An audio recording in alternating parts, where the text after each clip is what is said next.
Hello guys, what is going on? I'm Nozda and welcome back to another review. Today I'm going to be reviewing Doctor Strange issue 1. Already the cover art is pretty sick, I mean come on now. Also, I'm going to get into my first point straight away actually, even with the cover art. The art itself is a bit different. I'm pretty sure they must have gotten a different writer. Sorry, a different artist. They've definitely got a different writer. As I said with my last issue review of Doctor Strange, it was issue 390. It was kind of like I was just like going on about how Donny Cates was amazing. I loved his comedic style of writing. I wish I read his run of Doctor Strange sooner.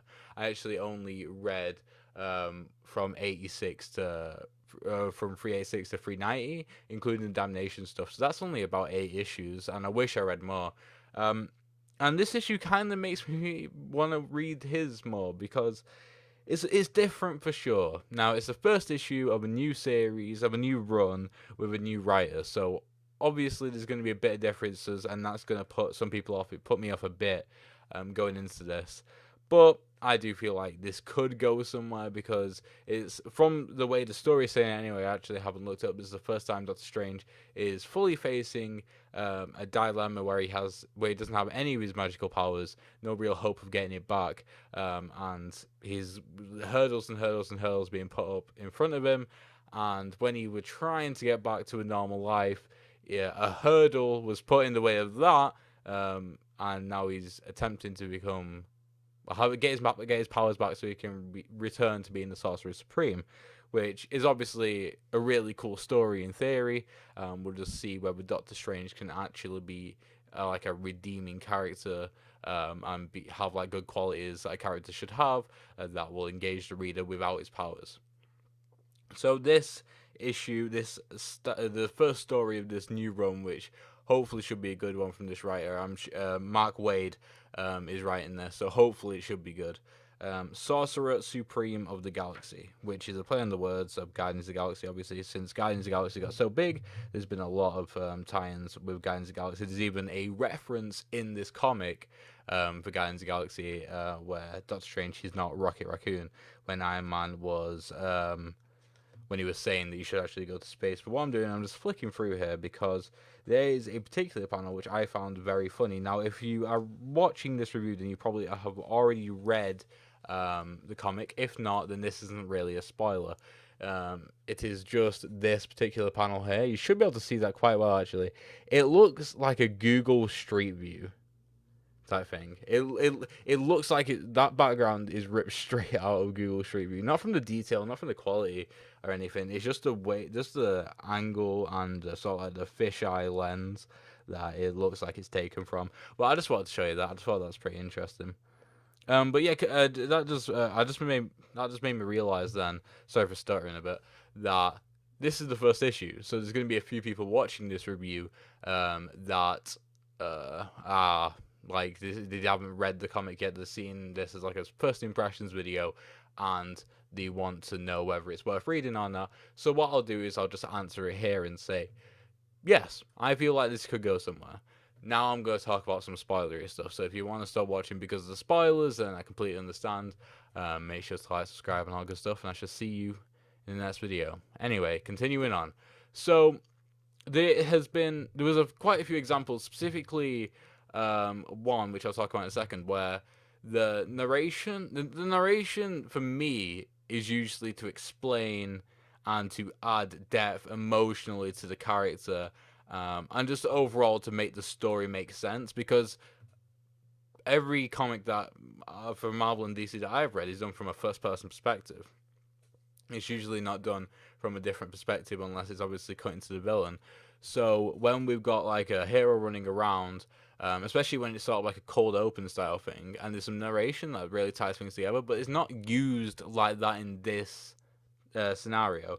In Doctor Strange, it's used to explain to tell you what you didn't see. And what you didn't see always sounds better than what the current story is. So, for example, one example like I was going to say, I would have liked to have seen the other interactions with the wizards, because it felt right. Okay, also I keep on saying because a lot because there's a few twists to everything. There's like a direct halfway point in this comic where it can play where there's like ads, and right before it, it was like Doctor Strange was like, I'll never even interact with a wizard. I'm scared. This is contagious, and I'll give them a magic eating disability, curse, cancer, that sort of thing. And then it was a hard cut after the adverts to 1 month later. He's consulted with some wizards. And I would have like, even though it would have been confusing for the next panel to be him with wizards, it could have just been like kind of a funny thing, like, oh, he went to it anyway, or just don't say it in the first place, because it's not like if you didn't say that that he had some concerns that it was contagious, the reader was going to be like, wait a second, shouldn't he have those concerns? No one would have thought that at all. So it was kind of a bit weird that was even there in the first place. It kind of felt like the writer wanted to have those like 5 panels of him of like the camera zooming out on him as he was like isolated, which sure is very poetic and it looks nice because it's like showing his isolation, especially with the speech before saying that he doesn't want to go near anybody, and also it leads nicely into his isolation when he's trying to become normal again. That's really cool, but it doesn't make sense with the fact that he went to see wizards after. But that is integral to the story later, which he's like, oh, you exhausted all the wizards on Earth, you need to go to space. It all needs to happen, but it doesn't make sense. There's a few things like the art directing of him like zooming out and being isolated. If the whole isolation thing wasn't there, then it would have made more sense. But it's not just that. There's other things as well. Like there's other things like Tony teaching him how to drive and like stuff like that, and having jokes with him. That would have been nice to see. That could have been less than two. That could be like a panel and a half, really. By a panel and a half, I mean like one normal sized panel and a bit of a small one of like a close up of a joke. That would have been better than the narration being, oh, Tony taught him how to drive. He said this, that, and the other. I would have preferred it to be in real time rather than me telling me what's happening. It's like they're trying to catch me up on the story while the story's going on. I don't really like that at all. Now this could have been down to like real estate on the page. You know what I mean? Like, because like I said again, going back to the zoom thing, because the zoom out thing was very much that was the entire page.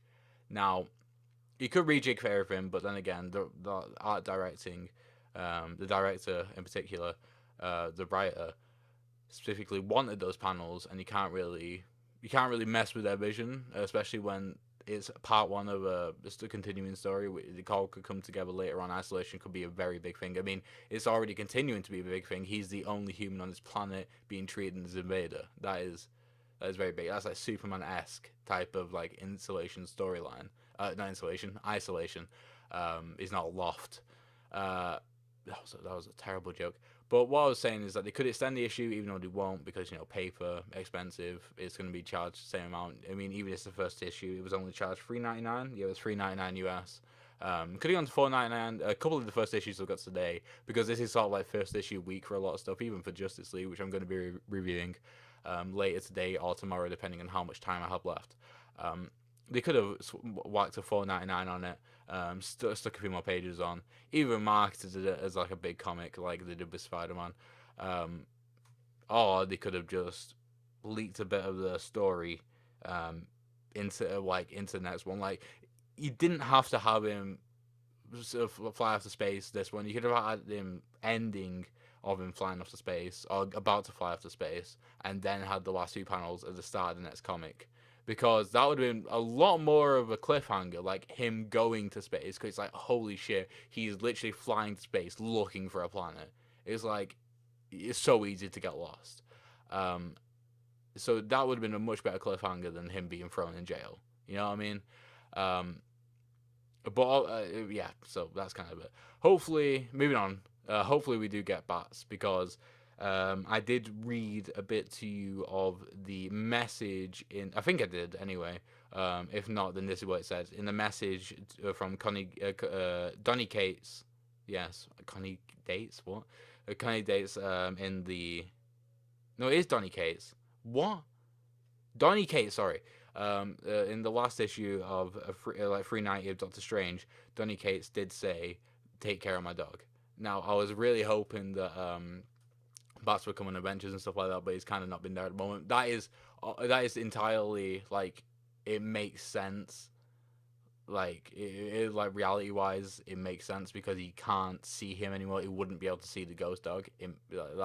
That's justifiable. Um, I wonder where Wong is in this scenario. You know what I mean? That's weird. Where is Wong? Where is this in the timeline with the Avengers? Must be beforehand. I would say it's beforehand with because the Avengers story right now is throwing everything through a loop. There's only one comic so far that has actually given reference to it being in the same timeline as the Avengers, and that's Spider-Man. Nothing else has given reference to where it is in the timeline, and a lot of it's very confusing, especially with the Black Panther comic going on right now. Overall, excited for the next chapter. Did have a lot of gripes. But it's just like teething problems with a new writer, and I will get over it 100%. I'm not gonna like riot because it's a bit different and it's not really a comedy anymore. Could turn into a comedy later on. It would be a nice tonal shift when he gets his powers back. How he will get his powers back, I'm sure it's just like a miscommunication with like magic, like not being the word used, because it is a direct translation. So, and it could just be different words, different terminology used in different planets. But yeah, so that's it for now, guys. So thank you guys for watching. Hopefully enjoyed the video. Make sure to like, subscribe, and all that good stuff. Been done. Hopefully I shall see you in the next one. Goodbye.